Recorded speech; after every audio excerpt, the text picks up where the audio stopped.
about the word balance. It's getting philosophical.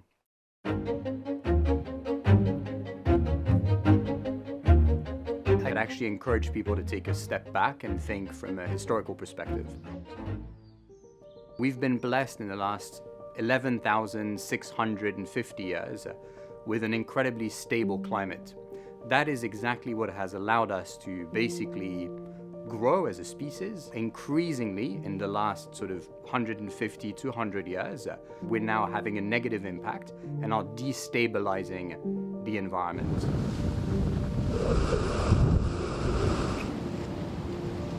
Planetary boundaries is a very helpful concept because it allows you to understand what that scale of human expansion has had in terms of its implication on its environment.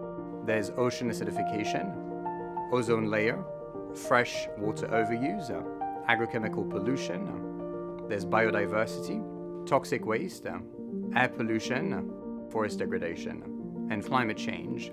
It's very useful thinking about them individually, but it's also thinking about their interconnections. If you start with climate change, as this increase in temperature occurs, we get more and more extreme weather events. Now, what happens is as you get more and more, say, droughts, more and more wildfires as well, that causes forest degradation, right? Because you get forests going up in smoke. But not just wildfires, also forest loss, especially related to agricultural land expansion, means we encroach on the natural habitat of many species, some of them endangered species, and that causes biodiversity loss. And so there you can start seeing those interconnections between those planetary boundaries.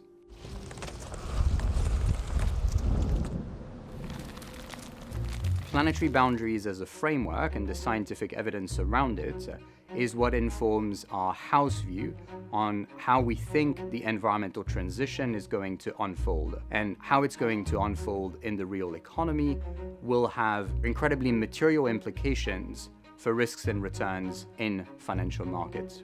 Actually, as of today, there's only a small share of the economy that is quote-unquote sustainable. It's growing quickly, but for now, the investable opportunity for strictly green portfolios is still a relatively small investment universe.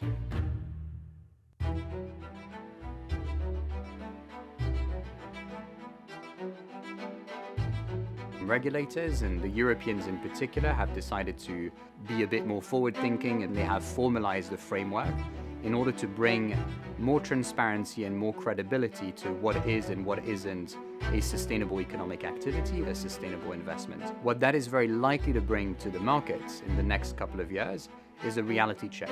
But we need to understand, again, back to planetary boundaries, that we are facing an environmental crisis that extends well beyond just a climate question. The market also has a responsibility to think forward and have solutions which are robust, transparent, so that they can integrate other environmental dimension in their investment decision making when it comes to the financial sector in particular.